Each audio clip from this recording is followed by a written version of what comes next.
बच्चों कैसे हो? उम्मीद है ठीक ही होंगे।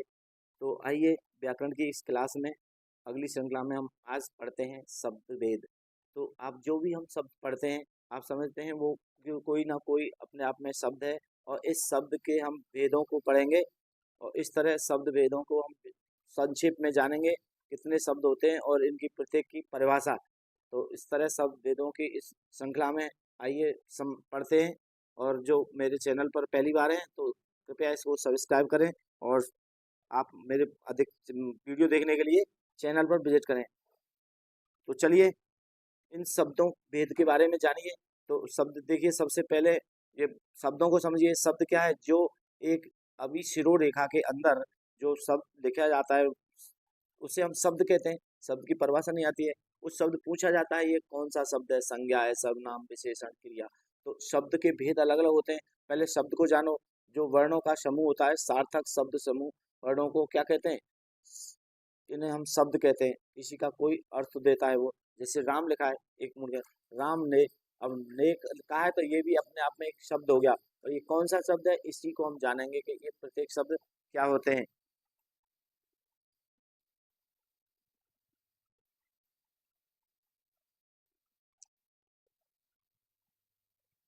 सब अब जान गए। एक सिरो रेखा के अंदर लिखा हुआ वो शब्द होता है जिसका कोई अर्थ होता है।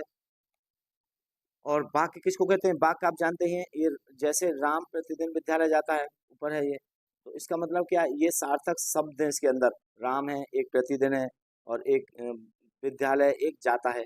तो इस तरह ये क्या है? ये सार्थक शब्द होते हैं। इनका अर्थ देता है। राम है, एक प्रतिदिन, और ये विद्यालय, ये जाता है, और एक है। ये अलग अलग शब्द हैं। इन शब्दों का जो समूह है ना, इसे हम क्या कह देते हैं? वाक्य। आपसे कहते हैं ना एक वाक्य में लिखिए इसको। तो वाक्य, इसको शब्दों के समूह को वाक्य कहते हैं। तो अब परिभाषा देखिए। इस तरह हम शब्दों के भेद को पढ़ेंगे। शब्द के भेद होते हैं 8। संज्ञा, सर्वनाम, विशेषण आदि। इस तरह आप पढ़ते जाएंगे आज। तो सबसे पहले आप देखिए संज्ञा। आपने छोटी कक्षाओं में भी पढ़ा है। संज्ञा किसी वस्तु स्थान के नाम को संज्ञा कहते हैं। तो संज्ञा क्या है?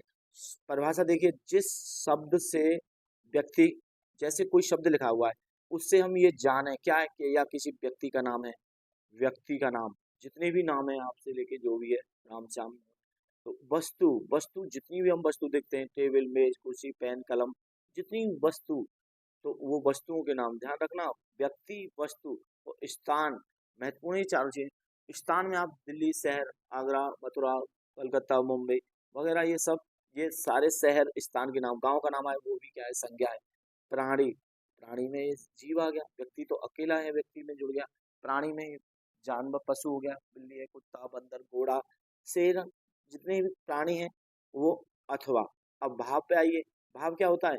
जैसे कोई क्या है, जैसे वो, जैसे भाव क्या है? ममता, सत्यता, ठीक है, दयालु। अब दयालु क्या है? भाव है। भावी तो दयालु है। अब क्रोधी, तो ये क्या है? इंसान के जो भाव है, आदत है, सेंस है, उनको क्या है? भाव। इसका बोध हो, इससे जानकारी हो। बोध मतलब जानकारी हो इन चीजों की, उन्हीं को हम संज्ञा कह देते हैं। देखा कितना नाम है। जिस शब्द से व्यक्ति का नाम लग रहा हो, वस्तु का नाम आ रहा हो, समझ ये कोई वस्तु है, या चीज बोलते हो आप लोग, वस्तु है, चीज है, या कोई स्थान हो, शहर का नाम, गांव का नाम, देश का नाम, कहीं भी स्थान स्थानीय है। तो प्राणी हो, प्राणी है, उसके व्यक्ति के अलावा जो भी अन्य प्राणियों के नाम आए, पशु, पक्षी, कुछ भी प्राणी।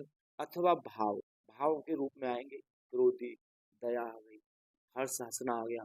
हर्ष में हंसना तो क्रिया हो जाएगा, मतलब हर्ष आ गया। और इसमें कष्ट आ गया, करुणा हो गया। ये क्या है? भाव है। प्रसन्नता, ये भी भाव है। तो इस तरह के भाव हैं जो निर्जीव होते हैं। और वो अमूर्त, अमूर्त का मतलब होता है इनकी कोई मूर्ति नहीं होती। अब आपसे कहें कि आप क्या है? कष्ट है, कष्ट का कोई चित्र बनेगा, या कोई वस्तु है, या कोई व्यक्ति नहीं है। कष्ट, कष्ट का एक भाव है और महसूस होता है। तो वो क्या है? जिस शब्द से व्यक्ति, वस्तु, स्थान, प्राणी, भाव का बोध हो, बोध मतलब हमें जानकारी हो, उसे संज्ञा कहते हैं। सभी वस्तुएं जितनी हैं उनको संज्ञा कहते हैं। अब उदाहरण के रूप में आपको समझाने की कोई जरूरत नहीं। राम है, राम क्या है? व्यक्ति है एक, अमुक व्यक्ति का नाम है ना राम। व्यक्ति कहने तो व्यक्ति में तो अच्छा लगेगा, असमान। और राम है तो एक स्पेशल हो गया ना नाम, व्यक्ति। अब पुस्तक है, ये क्या वस्तु में आ गई? पुस्तक। और दिल्ली क्या है? स्थान का नाम आ गया, मैंने बताया। अब प्राणी है, कुछ भी किसी पशु का नाम ले दो, बंदर, कुत्ता, बिल्ली, जो भी। अब देखिए वाक्य, अब राम प्रतिदिन विद्यालय जाता है। अब इसमें क्या लग रहा है तुम्हें? सब पहचान करिए, कर सकते हो उसमें। राम एक संज्ञा है, दिन ये नहीं है, विद्यालय, अब विद्यालय क्या है? स्थान हो गया ना, जगह का नाम हो गया। तो इसमें से तुम्हें कौन कौन सा मिला है? राम है एक, और एक विद्यालय। विद्यालय स्थान का नाम हो गया, राम एक व्यक्ति का नाम हो गया, और बाकी संज्ञा नहीं है। तो बाकी आगे पढ़ेंगे। तो इस तरह संज्ञा को समझ गए हम। समय लग रहा है, छोटी क्लास रहेगी, पर आपको मैं हमेशा याद रहने वाली चीजें बता रहा हूँ कि आप हमेशा आपके स्मरण में बना रहेगा। संज्ञा को क्लियर हो गया। अब आइए, अगला है शब्दभेद। सर्वनाम, आपने सर्वनाम सुना भी है, यूज भी करते हो, लिखते भी हो। तो सर्वनाम क्या होता है, इसकी परिभाषा से जानेंगे। जो शब्द संज्ञा के स्थान पर प्रयुक्त होते हैं, बस सीधा सीधा है। जो संज्ञा की जानकारी है, हमें संज्ञा के शब्दों को जानते हैं, हमको कौन शब्द संज्ञा है। तो जो शब्द संज्ञा के स्थान पर आते हैं, उन्हें हम क्या कहते हैं? सर्वनाम कहते हैं। जैसे मैं है, वह है, यह है, कौन, किसको, कब, कैसे, तो ये सारे क्या है? सर्वनाम है। सर्वनाम कैसे? जैसे अब उदाहरण से समझेंगे। राम बाजार, राम घर पर है, राम बाजार गया, राम ने खाना खाया, यह राम, राम का घर। बार बार हम किसी संज्ञा का हम प्रयोग करते हैं, तो उसकी जगह कहते हैं कि राम घर पर है, राम बाजार गया। तो राम को बार बार कहने से क्या औचित्य लग रहा है? उसके स्थान पर हम ये कह सकते हैं कि राम घर था, अभी वह बाजार गया है, तो वह राम के पास है। तो राम के स्थान पर ही हमने राम वह शब्द लिया ना, यह है। तो ये शब्द वह है, यह है, वह है, ये सारे शब्द क्या है? सर्वनाम है, और जो संज्ञा के स्थान पर यूज किए जाते हैं, प्रयोग किए जाते हैं। तो अब देखिए वाक्य, वह आज बाजार गया। तो वह शब्द क्या है? कहीं ना कहीं किसी के नाम की वजह से वो, वह कोई व्यक्ति नहीं है, वह किसी अमुक व्यक्ति का संकेत कर रहा है। ये राम है या श्याम है, मोहन है, वह राम बाजार गया सीधा कहकर। तो अभी राम घर था और राम बाजार गया, दोबारा ऐसे थोड़ी कहेंगे। अभी राम घर था, वह बाजार चला गया। तो वह शब्द आया ना समझ में? वह किसके लिए आया? किसी संज्ञा, मतलब राम था, वो व्यक्ति है, किसी संज्ञा के स्थान पर वो यूज शब्द प्रयोग किए जाते हैं, उन्हें क्या कहते हैं? सर्वनाम कहते हैं। फिर अगली क्लासों में हम पढ़ेंगे सर्वनाम के भेद होते हैं, संज्ञाएं उनके भी अलग अलग भेद होते हैं, ये कौन सी संज्ञा है। आज केवल हम शब्द भेद पढ़ेंगे कि शब्द के भेद कितने होते हैं। अगला देखिए, अगला है विशेषण। अब विशेषण का वास्तविक अर्थ क्या है? वो किसी की विशेषता बताता है, कौन वस्तु कैसी है। ठीक, जिस तरह कोई मोटा, पतला, काला, गोरा, ऊंचा, नीचा, छोटा, बड़ा, ये सारे क्या है?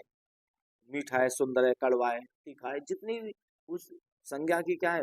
विशेषता बताएंगे। किसकी बताएंगे? संज्ञा की, याद रखना। तो परिभाषा देखिए, जो शब्द संज्ञा या सर्वनाम की, सर्वनाम हो सकता है, क्योंकि सर्वनाम कहाँ से आया है? संज्ञा के स्थान पर ही तो आया है। तो इसलिए संज्ञा या सर्वनाम की विशेषता हो, क्वालिटी बताए उसकी, है ना। कि राम एक अच्छा लड़का है, तो राम की विशेषता ही तो बता रहा है, कौन है अच्छा? जो शब्द है, अच्छा होना किसी की विशेषता राम की है, तो राम एक संज्ञा है, और उस अच्छा क्या है? उसकी विशेषता है। तो इस तरह विशेषण शब्द किसी वाक्य में आए तो पहचान लेंगे कौन विशेषण है, कौन संज्ञा है। तो याद रखिए, जो शब्द संज्ञा या सर्वनाम की विशेषता बताएं, उन्हें हम क्या कहते हैं? विशेषण कहते हैं। जैसे उदाहरण देखिए, सुंदर और मीठा, सुंदर और मीठा, मीठा फल है, मतलब और वो क्या है? फूल बहुत सुंदर है। तो इस तरह क्या है? उसकी सु- विशेषता संज्ञा की बता रहे हैं सब। बाकी देखिए आप, सुंदर फूल बगीचे में खिला है, तो यह सुंदर किसकी है? फूल की विशेषता है, किस बगीचे में खिला है, ये बगीचा भी संज्ञा।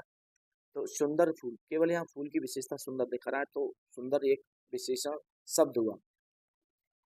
समझ गए बच्चे विशेषण को? अगला समझेंगे क्रिया। क्रिया आप जानते हैं, वर्ब बोलते हैं अंग्रेजी में, वर्ब।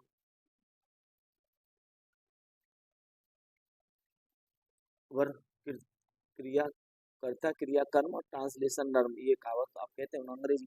तो क्रिया क्या अर्थ? काम का जो करना होता है ना, वो सारी क्रिया होती है, खाना पीना, गाना बजाना, पढ़ना लिखना, सब जिसके अंदर ना का हमें स्वर मिलता हो। तो अब फिर इसकी क्रियाओं में बदल जाते हैं रूप। वो पढ़ रहा है, पढ़ा था, पढ़ेगा। अब जानते हैं क्रिया, क्रिया क्या है? जिस शब्द, जो शब्द है ना जो हम पढ़ेंगे किसी वाक्य में, जिस शब्द से कार्य की अवस्था, कार्य या अवस्था का बोध हो, तो वो क्या होता है, वो क्रिया होती है। जिस शब्द से, शब्द होते हैं सब, शब्दों को वेद ही पढ़ रहे हैं हम, शब्दों के प्रकार पढ़ रहे हैं। तो शब्द वो शब्द है जो लिखा क्या है, वो किसी का कार्य दिखा रहा हो या अवस्था, स्थिति, कंडीशन, तो वो शब्द क्या कहलाते हैं, क्रिया कहलाते हैं। उदाहरण देखिए, अभी बताया हमने, पढ़ना, गाना, खेलना, कूदना, लिखना, सारे ये क्या है, क्रिया है, काम करने की जो विधि। अब बाकी से देखिए, मोहन पुस्तक पढ़ता है, तो वो अब देखो पढ़ता क्या, काम क्या कर रहा है वो, काम से मतलब है ना, ये कर रहा है, ये कार्य, तो मोहन क्या कर रहा है, ये क्या का शब्द है, क्या कर रहा है, तो पढ़ रहा है, तो पढ़ना क्या हो गई, क्रिया हो गई। तो इस तरह आप लोग पहचान कर लेंगे, किसी वाक्य में कोई क्रिया पूछे तो इसे इस पढ़ना इसमें एक क्रिया है, और मौन की पूछो तो एक संज्ञा बताएंगे आप लोग, पुस्तक है ये भी संज्ञा है, देखो वस्तु आ गया। तो आप इस तरह संज्ञा और सर्वनाम और विशेषण को जान गए, किस तरह ये सब वाक्य में प्रयोग होते हैं। पूरी लाइन लिखी रहती है उसको हम वाक्य कह देते हैं, जहाँ विराम के साथ समाप्त होता है। और जो छोटे छोटे टुकड़ों में वाक्य बना होता है, समूह होता है वर्ण अक्षरों का, उसे हम शब्द कहते हैं। आप अक्षर जानते ही हैं, बस तो अक्षर से बनता है शब्द, शब्द से बनता है वाक्य, वाक्य से फिर क्या कहते हैं, अनुच्छेद, पैराग्राफ बोलते हैं। अगला देखिए, अब पढ़ लिया आपने चार जो महत्वपूर्ण है।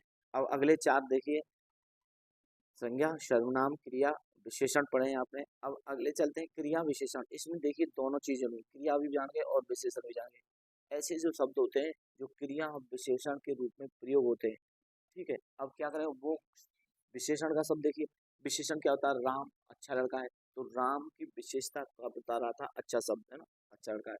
अब क्रिया विशेषण क्या होता है, जो क्रिया की विशेषता होता है, हम काम कर रहे हैं, वो काम तेजी से करता है, तो इसमें वो राम अपना कार्य तेजी से करता है, तो क्या हुआ, तो राम की विशेषता थोड़ी दिखा रहा है, वो अच्छे से करता है, तो तेजी से करता है या धीमे करता है। तो चलिए बच्चों, ड्रॉप हो गई थी क्लास, हम चल रहे थे क्रिया विशेषण। जिस तरह विशेषता, जो संज्ञा की विशेषता बताता है उसे हम विशेषण कहते हैं। अब क्रिया की जो विशेषता बता रहा है उसे क्या कहेंगे, क्रिया विशेषण। तो मैं बता रहा था आपको, जो शब्द क्रिया की विशेषता बताएं उसे क्रिया विशेषण कहते हैं। उदाहरण देखिए, धीरे धीरे, शीघ्र जैसे शब्द जो आते हैं वो क्या है, क्रिया विशेषण कहलाते हैं। वाक्य देखिए, वह धीरे धीरे चलता है, वह एक सर्वनाम है। अब इसकी विशेषता थोड़ी बता, वह चलने की जो प्रक्रिया है ना, उसकी विशेषता क्या शब्द बता रहा है, धीरे धीरे बता रहा है, धीरे धीरे बता, धीरे धीरे सब किसकी तरह, चलने की, तो ये क्रिया हुई। चलना क्या है, क्रिया, अब जानना है। तो चलने की जो प्रक्रिया बता रहा है विशेषता, धीरे धीरे शब्द, यही ही क्रिया विशेषण है। तो इसमें क्या है, धीरे धीरे जो शब्द है ना, वो क्या है, क्रिया विशेषण। ये इन्हीं को हम क्रिया विशेषण कहते हैं। तो प्रत्येक वाक्य में आप पहचानेंगे क्रिया के जो आगे लगेगा और वो क्रिया की विशेषता बताएगा, वो क्रिया विशेषण है। विशेषण तो आप सीधा बता देते हैं, क्या छोटा, बड़ा, सुंदर, अच्छा, बुरा, खट्टा, मीठा। तो अब क्रिया विशेषण कंफ्यूज हो जाते हैं बच्चे, तो ध्यान रखेगा, क्रिया विशेषण वो शब्द है जो क्रिया की विशेषता बताएगा कि क्रिया जो कार्य हो रहा है वो कैसे हो रहा है, ठीक। तो अगला समझिए, संबंध बोधक। अगला है संबंध बोधक। संबंध का बोध, संबंध से आप शब्द से समझ रहे हैं कि रिलेशन से संबंधित बता रहा है। जो संबंध, जो रिलेशन बताए दोनों शब्दों की प्रकट करे, तो उनको हम क्या कहते हैं, संबंध बोधक कहते हैं। जोड़ने का काम करें ना, किससे संबंध जोड़े, एक दूसरे शब्द से। तो संबंध बोधक परिभाषा देखिए, जो शब्द संबंध प्रकट करे, जैसा कि नाम है संबंध, रिलेशन बोलते हैं अंग्रेजी शब्द, तो संबंध प्रकट करे उन्हें संबोधक, संबंध बोधक शब्द कहते हैं। याद रहेगा, वे शब्द जो संबंध प्रकट कर रहे हैं, संबंध, उन्हें संबंध बोधक शब्द कहते हैं। उदाहरण देखिए, जैसे के ऊपर है, कोई नीचे, किसी के पास रखी है, तो क्या दिखा रहा है ना, कोई विशेषता थोड़ी दिखा रहा है उसकी, कि मेज के पास कुर्सी रखी हुई है, तो इसमें क्या है, मेज ना कुर्सी विशेषता बता रही है, विशेषता अलग है, क्वालिटी नहीं, वो उसके पास है, उससे संबंध जोड़ रही है ना। तो इस हो गया ना, किसी की क्या है, शब्द की एक दूसरे से संबंध स्थापित करने वाले शब्द संबंध बोधक कहलाते हैं। के ऊपर, के नीचे, मैं, पे, पर, ये सारे संबंध होते हैं। का, राम का लड़का, तो राम का है, तो का लड़का का संबंध किससे, राम से, तो का शब्द क्या है, संबंध बोधक हुआ। तो इस तरह के ऊपर, नीचे, का, की, के, है ना, ये सारे शब्द क्या आते हैं, संबंध बोधक। पुस्तक मेज पर रखी है, तो ये पर शब्द क्या है, ये संबंध बता रहा ना, किताब कहाँ है, मेज के ऊपर है, तो मेज पर है, जो पर शब्द है ना, यही संबंध बोधक शब्द है। तो समझ गए, तो शब्द की कार्य से पहचान करें। अगला देखिए, अब समुच्चय बोधक, चार थोड़े अलग होते हैं, क्रिया, सर्वनाम, विशेषण और संज्ञा, और ये चार अलग होते हैं, तो इनको थोड़ा बच्चों को कठिनाई होती है पर समझने में। तो क्रिया विशेषण समझ गए, संबंध बोधक भी समझ गए ना। अब अगला है समुच्चय बोधक। समुच्चय बोधक का मतलब क्या है, समुच्चय जो शब्द है ना, ये दिखाता है कि कहूँ कम्युनिकेशन, मतलब कम्युनिटी को दिखाता है। समुच्चय मतलब जो ये क्या है, जोड़ने का काम करता है, और से, अथवा से, या से, ये शब्द होते हैं ना, अब दोनों वाक्यों को जोड़ता है, वो समुच्चय बोधक शब्द कहे जाते हैं। जो शब्दों, दो शब्दों या वाक्यों को जोड़ता है, ठीक है, राम या श्याम, राम और मोहन गए, है ना, बता रहे हैं वो दोनों गए, तो ये शब्द आता है हमेशा, और तथा वे, अथवा, या, ये इनसे दो वाक्यों को जोड़े या शब्दों को जोड़े, वो क्या होता है, समुच्चय बोधक। समुच्चय बोधक शब्द बोलते हैं उन्हें। जैसे राम और श्याम मित्र हैं, तो इसमें क्या है, राम संज्ञा, श्याम संज्ञा है, मित्र की संज्ञा, तो ये और से जोड़ रहा है ना, दोनों को कनेक्शन कर रहा है, ये संबंध नहीं, ये जोड़ने का काम कर रहा है, और शब्द है जो, तो इस तरह इसमें क्या हुआ, और जो है ये समुच्चय बोधक हुआ। तो शब्द में पहचान सीख गए। समुच्चय बोधक की परिभाषा नहीं कभी आता है, पूछा जाता है, ये केवल आपसे सब वाक्य में शब्द पूछेगा कि इसमें बताइए कौन सा शब्द समुच्चय बोधक है, तो समुच्चय बोधक पहचानेंगे, और से होगा, अथवा, या, इस तरह ये शब्द है समुच्चय बोधक कहलाते हैं। अब अगला देखिए, अगला और अंतिम है, लास्ट है, देखो ये विस्मयाद बोधक। अब विस्मयाद बोधक क्या होता है, यहाँ आश्चर्य की प्रकट बात करता है ना, आश्चर्य करें, अचानक करें, दुख करें, कष्ट में करें, प्रसन्नता में, हम किसी चीज को विस्मय, एक विस्मय क्या होता है, आश्चर्य की नजर से देखें, ठीक है, उस शब्दों का जो प्रयोग करते हैं, वो सारे शब्द क्या है, वो विस्मयाद बोधक शब्द कहे जाते हैं।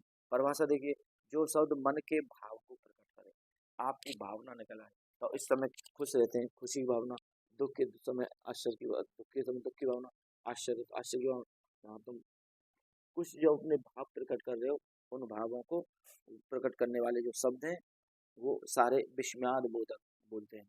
उदाहरण देखें, वाह, अरे, आज कोई घटना हो जाए, अरे, अरे कहेंगे, अरे वाह करेंगे, तो ये शब्द क्या है, और इनमें हमेशा ये चिन्ह लगता है, याद रखना, विस्मयाद बोधक चिन्ह, इसलिए इस चिन्ह का नाम भी विस्मयाद बोधक चिन्ह बोलते हैं, क्योंकि यहाँ अपने भावों को प्रकट करने वाले शब्द हैं। वाक्य देखिए, वाह, तुमने बहुत अच्छा कार्य किया, तो वाह किया ना, या हम शाबाश के, तो इस तरह के शब्द क्या है, विस्मयाद बोधक होते हैं। अरे वाह, मौसम कितना सुंदर है, ठीक है, या जो किसी के सुख होता है, अरे हाय, बुरा हुआ उसके साथ, तो इस तरह हम कष्ट में जो बातें कहते हैं, उन शब्दों को हम विस्मयाद बोधक चिन्ह लिखते हैं, और उन शब्दों को विस्मयाद बोधक शब्द कहते हैं। तो बच्चों, आपने आज ये शब्दों को, भेदों को जाना, और सारे ये 8 शब्द भेद होते हैं, आठों को विस्तार से पढ़ा। अब उम्मीद है मुझे आपके ये संज्ञान में रहेंगे, और परीक्षाओं में ये आप काफ़ी मददगार साबित होंगे। तो इसी तरह की संबंध में विस्तार से जानने के लिए हिंदी होगी अब आसान मेरा एक लोगो है, तो आपके लिए हिंदी आसान बना दूंगा मैं। आप मेरी क्लासें देखते रहिए, और जो भी कोई क्वेरी हो, पूछताछ हो, तो आप कमेंट बॉक्स में लिख दिया करें, और मेरे चैनल को सब्सक्राइब करें अगर आप पहली बार आए हुए हैं तो, और अपने दोस्तों मित्रों को शेयर करें। ऐसे ही देखने के लिए मेरे चैनल को विजिट कीजिए, और मिलते हैं अगले वीडियो में ऐसी एक और व्याकरण के संबंध में। थैंक यू, धन्यवाद।